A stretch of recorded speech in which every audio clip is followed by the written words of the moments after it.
Hey guys, welcome back to the channel. Hope you are doing good guys. இன்னைக்கு இந்த வீடியோல சேப்பங்கிழங்கு வறுவல் எப்படி பண்றதுன்னு தாங்க பார்க்க போறோம்.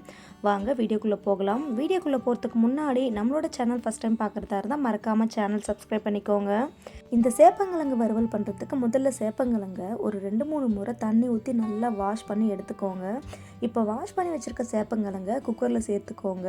கூடவே ஒரு 2 டம்ளர் அளவு தண்ணி சேர்த்துக்கோங்க.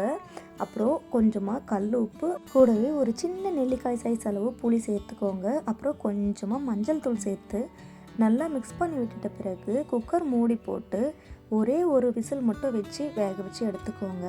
இந்த சேப்பங்கிழங்கு வெந்துட்டுருக்க சமயத்தில் நம்ம ஒரு மசாலா ரெடி பண்ண போகிறோம். அதுக்கு ஒரு பேன் நல்லா சூடாகி வந்த உடனே அதில் 2 காய்ந்த மிளகாய் சேர்த்துக்கோங்க. கூடவே ஒரு 1/2 டேபிள் ஸ்பூன் கடலைப்பருப்பு, 1/2 டேபிள் ஸ்பூன் உளுத்தம்பருப்பு, அப்புறம் கொஞ்சமாக மிளகு சேர்த்துக்கோங்க. அப்புறம் ஒரு 1/4 டீஸ்பூன் அளவு சோம்பு, கூடவே 1 டேபிள் ஸ்பூன் பச்சை அரிசி, அப்புறம் ஒரு 10 பல்லு பூண்டை அதோட தோலோடவே சேர்த்துக்கோங்க. இப்போ நம்ம சேர்த்த இன்க்ரீடியன்ஸ் எல்லாமே நல்லா பொன்னிறமாக வர வரைக்கும் நல்லா வறுத்து எடுத்துக்கோங்க. இந்தளவு நல்லா பொன்னிறமாக வந்த உடனே நல்லா ஆற விட்டு ஒரு மிக்ஸி ஜாரில் சேர்த்து நல்லா ஃபைன் பவுடராக அரைக்காமல் இந்த மாதிரி லைட்டாக குறைன்னு அரைச்சி எடுத்துக்கோங்க. அப்போ தான் நல்லா இருக்குங்க. இந்த பவுடர் ரெடி பண்ணிகிட்ருக்க சமயத்தில் சேப்பங்கிழங்குமே வெந்துடுச்சுங்க. இப்போ இந்த சேப்பங்கிழங்கோட தோலெல்லாம் ரிமூவ் பண்ணிவிட்டு இந்த மாதிரி சின்ன சின்ன பீசஸாக ரவுண்டாக கட் பண்ணி எடுத்துக்கோங்க. அடுத்ததாக ஒரு பேனில் கொஞ்சம் அதிகமாகவே எண்ணெய் சேர்த்து நல்லா சூடாகி வந்த உடனே நம்ம கட் பண்ணி வச்சுருக்க சேப்பங்கிழங்கை இதில் சேர்த்துக்கோங்க. சேர்த்துட்டு ஒரு 2 நிமிஷத்துக்கு நல்லா மிக்ஸ் பண்ணி விட்டுக்கோங்க. அப்போ தான் அதில் இருக்கிற வலுவலுப்பு தன்மையெல்லாம் போகுங்க. அடுத்ததாக உங்கள் காரத்திற்கு தேவையான அளவு குழம்பு தூளை சேர்த்து இதையும் ஒரு 2 நிமிஷத்துக்கு நல்லா மிக்ஸ் பண்ணி விட்டுக்கோங்க. குழம்பு தூளை சேர்த்து நல்லா மிக்ஸ் பண்ணி விட்டுட்ட பிறகு இப்போ இதில் நம்ம அரைச்சி வச்சுருக்க பவுடரை சேர்த்துக்கோங்க. பவுடரை சேர்த்துட்டு அடுப்பை லோ ஃப்ளேமில் வச்சுட்டு மிக்ஸ் பண்ணுங்கள்.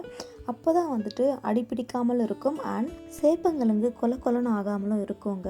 அடுத்ததாக கொஞ்சமாக கருவேப்பிலையும் இதில் சேர்த்துக்கோங்க. கூடவே கொஞ்சமாக சால்ட் உங்களுக்கு பத்தலைன்னா சேர்த்துக்கோங்க, கரெக்டாக இருந்தால் விட்டுடுங்க.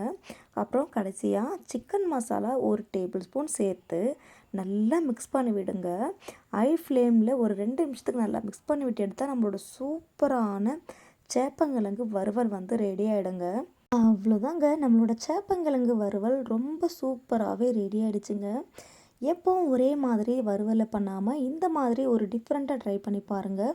ரொம்ப டேஸ்ட்டாக இருந்ததுங்க. இந்த சேப்பங்கிழங்கு வறுவலை சாதம், சாம்பார், ரசத்தை கூட வச்சு சாப்பிடும்போது அவ்வளோ ஒரு சூப்பர் காம்பினேஷனாக இருக்குங்க. கண்டிப்பாக இந்த வீடியோவை சேவ் பண்ணி வச்சுட்டு ட்ரை பண்ணி பாருங்கள். அண்ட் ட்ரை பண்ணி பார்த்துட்டு எப்படி இருக்குன்னு கமெண்ட் பண்ணுங்கள். அண்ட் இந்த மாதிரி குக்கிங் வீடியோஸ்க்கு நம்மளோட சேனலை like, share, comment and subscribe பண்ணி வச்சுக்கோங்க. தேங்க்யூ ஃபார் வாட்சிங்.